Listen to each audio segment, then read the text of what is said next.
ulichilo uboleka makhelwane umthanyelo ngoba uyadika, usuke soyinsila yakho noma indlu yakini noma ngasekhaya kini. Umthanyelo awubolekiswa, akubolekwana umthanyelo.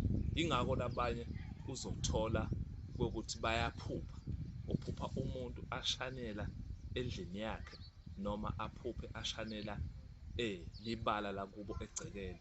Lokho kusuke kukhomba ukuthi wena kukhona into lekufuna uyigeze emzimbeni ngalesi khathi uphupha ushanela endlini yakho noma ekhaya kini.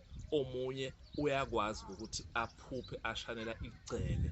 Lokho kusuke kukhomba ukuthi igceke lakini kukhona into lekufuna niyihlambulule noma-ke niyisuse noma-ke niyilungise kulelo gceke lesuke ingaphansi komhlaba ekunywena, suke uthola ukuthi idala isimo esingasihle phakathi kwekhaya.